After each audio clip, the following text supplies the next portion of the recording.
पहले से ही शिक्षा चौपट थी, उसमें भी और इन्होंने चौपट कर दिया। तमाम आपको पता होगा कि पॉलिटेक्निक आईटीआई तमाम हमारी संस्थाएं थी, लीज पर दे दिया पूंजीपतियों को, और जब पूंजीपतियों के हाथ में ये संस्थाएं जाएंगी तो हमारे जो लड़के पॉलिटेक्निक आईटीआई कर रहे थे, अब आज उनको साल भर में 20 कक्षाएं मिला होगा। आज किसानों की दशा खराब है। कितने दिन से आंदोलन हो रहे थे, किसानों को जो लागत मूल्य है उसका 1.5 गुना देने की बात हो रही थी, लेकिन आज तक सरकार ने नहीं किया। तो ये सरकार, बीजेपी की सरकार किसान विरोधी है, नौजवान विरोधी है, दलित विरोधी है, पिछड़ा विरोधी है, आदिवासी विरोधी है, अल्पसंख्यक विरोधी है, और इस उत्तर प्रदेश में सामंतवाद, पूंजीवाद को ये स्थापित कर रहे हैं। तो आप अपनी आने वाली पीढ़ियों के लिए, आने वाली नस्लों के लिए अगर अभी नहीं सोचेंगे तो आपका तो वर्तमान बिगड़ेगा, आपका भविष्य भी खराब होगा। इसलिए हम लोगों ने एक निर्णय लिया है कि गठबंधन करके हम लोग मोर्चा की सरकार बनाएंगे। और आप ये कहेंगे कि हम लोगों ने बसपा की भी सरकार देखी है, हम लोगों को सपा की सरकार देखी है। सपा की सरकार आती है तो उसका 3 एजेंडा, 3 कार्य करते हैं, अपना विकास, अपने परिवार का विकास और अपने जाति का विकास। और चारों तरफ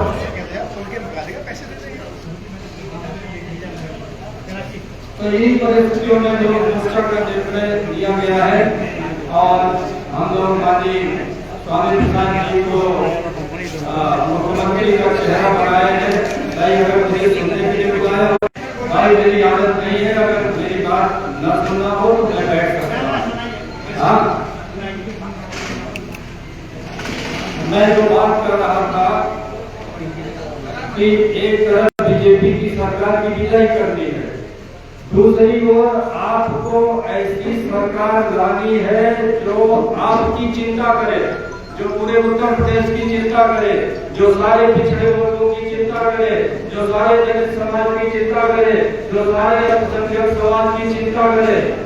अगर आप विकल्प है, न सपा विकल्प है, आप बात कर लो। सपा और बसपा की भी सरकारें आप लोग कई बार देख चुके हैं, एक आध बार तो अच्छी सरकार चली होगी, लेकिन इसके बाद वो भी वही भ्रष्टाचार, कुशासन, परिवारवाद और जातिवाद में फंस गए।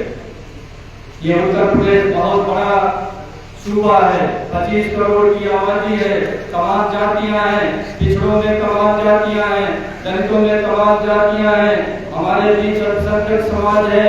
सिर्फ एक रूपी विद्यालयों को किसने चौपट किया, पूरी शैक्षणिक व्यवस्था किसने चौपट की? ये समाजवादी पार्टी ने चौपट की। और पिछले 12 से 17 तक समाजवादी पार्टी की सरकार उत्तर प्रदेश में रही, एक भी परीक्षा ऐसी लेकर के उन्होंने नौकरी नहीं दी जिसमें घोर भ्रष्टाचार और जातिवाद न हुआ हो। एक भी परीक्षा ऐसी नहीं थी। काफी समय से मांग हो रहा था कि आरक्षण का वर्गीकरण कर दिया जाए। 4 बार समाजवादी नौकरियों में आपके बेटे बेटियों को कितना हक हिस्सा मिला। आज 11 सूबों में आरक्षण का बंटवारा है, उत्तर प्रदेश में बंटवारा नहीं किया गया। ये जानबूझकर नहीं किया गया कि आज जो आरक्षण के नाम पर मलाई मिल रही है सरकारी नौकरियों की, ये चंद जातियों को मिले और बाकी जातियां इससे वंचित रहे। तो हमारे लोक मोर्चा का भी ये एजेंडा है कि ऐसी जातियां जो स्वतंत्रता के बाद से जिनको राजनीति में कोई महत्व नहीं दिया गया, शासन सत्ता में कोई महत्व नहीं दिया गया, विधानसभा में उत्तर प्रदेश में 403 सीटें हैं। कितनी सीटें हैं? 403 सीटें हैं। जिनको अब तक टिकट नहीं दिया जाता था, जो विधानसभाओं का मुंह नहीं देखती थी, ऐसे समाज के लोगों को हम 160 टिकट देंगे, 40% टिकट देंगे।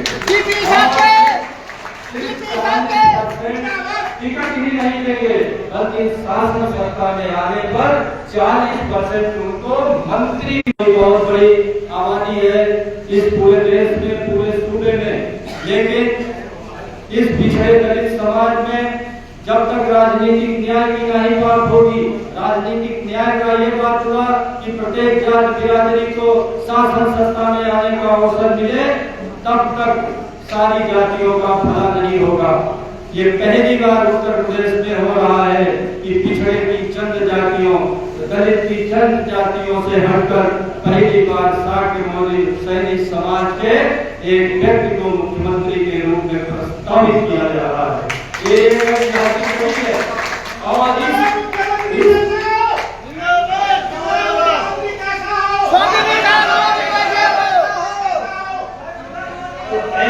एक नई ऐतिहासिक बात हो रही है। अब आप ये कहोगे नहीं होगी, एक कोई व्यक्ति अपनी दादागिरी नहीं चलाएगा।